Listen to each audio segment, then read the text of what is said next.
Um, we're here with Nick Shaw, who plays Alex in the Torment. So, tell us about it. In a way, you are very much the counterpoint to the role of David O'Reilly, because you're the happy guy whose girlfriend hasn't left him and everything's going great, and then things all land in your flat. How was that, acting that? How did you come at it to try and start off happy and then wind up in that difficult situation? It was good because we sort of started chronologically, pretty much. So we'd all had quite a good time in terms of rehearsing it, and we all got on really well. So it was fun, but it was that's what was interesting to play him as a character was going on that journey and thinking from your own point of view of how you would, how the character is reacting to the situation and having to deal with the reality that your friend is in a bad way and how best to kind of help him. But then obviously things escalate and all falls apart really. I think it was quite draining, the whole process, because to keep it, certainly as it progresses, like maintaining a certain level of hysteria. Now you're in a tough role as well, because you're in that classic situation I think a lot of people will relate to, which is, your best buddy's in trouble, but your old lady isn't too happy about it. Is that? Did you draw on real life for that, or is it all new for you? Well, I think there's always a certain amount of balancing you have to do with your relationships, and no, but it's good. I think obviously she knows him, and we're good friends. But obviously, it gets to a point where it's getting a bit too much. You set up an environment for yourself in a relationship if you're living together in a couple, and then having someone come into that is always going to be quite tricky. And I think certainly for Alex, he finds it very difficult that having to accommodate the difficulties his very good friend is having, but also trying to do that balance with his girlfriend. Now, I'm sure this is a question you've been asked a lot, and actors generally must get asked this, but there are points in the film when you are genuinely terrified. How do you get into that state of being in fear for your life, either because your buddy is crazy or because there's something malevolent going on with supernatural forces? How do you prepare for that?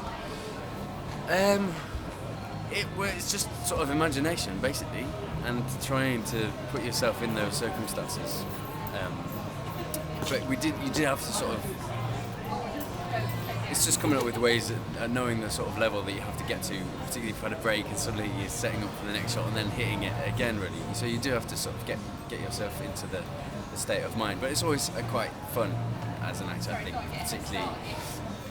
I always quite enjoy that, this sort of emotional turmoil that it puts through you. But it's always interesting to explore those kinds of, the side of one's character, of the character you're playing, because life often doesn't put you in those circumstances, so it's quite fun.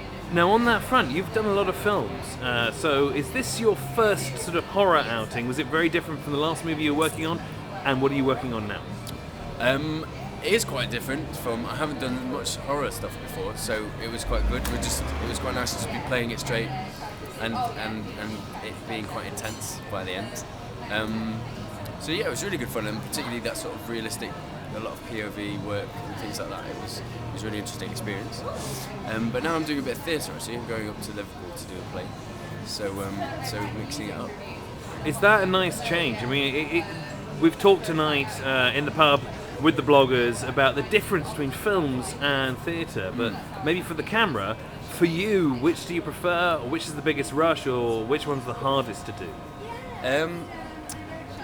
Alright, well, I sort of prefer theatre in a way, because you get a time to work on it, and you have the character's journey in the life of the play, and you get a few goes at it, really.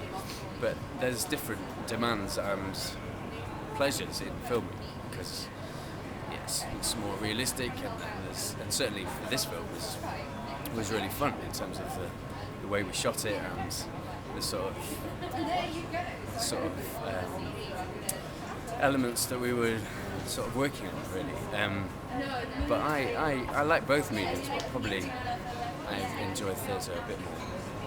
just because that's what I trained in. Okay, and so finally, Zoe, who plays your girlfriend, Kate, I understand you were friends off set beforehand, which Yeah. that helped you have a more natural kind of friendship, boyfriend-girlfriend relationship in the movie. Because, you know, the one thing that really struck me about the film is the fact that you guys have got this great setup going on, and then it literally all turns to shit. It was really handy. I think that's what Andy quite liked, was that we knew each other, we had a good relationship. So we had quite a lot for nothing, to be honest. And so, and he did actually put demands on our friendship because it was really intense, and we were working so closely together and dealing with these issues that it was quite fun in that way. That we had a few little fracas and stuff. I can't believe not too much. I can't believe. Look, she's here now. She's trying to put me off. And I was going to say, because I was going to sign off on she's really nice. The big cool video question, which is, you know, she's made a lot of the fact that she's actually better at Xbox than you, at Gears of War, and that's gonna Interesting. I am. that's gonna resonate with the internet community. Well, do you have a response? Well, all I can say is, you know, people all mouth, no chance. No joystick. No joystick. Actually, we can prove. No trousers! Yay! Oh, listen. Okay, Nick, thank you very Pleasure. much. And the premiere is on the 6th on Friday night. You're going to be there, do a bit of Q&A Yes, I'll be there, afterwards.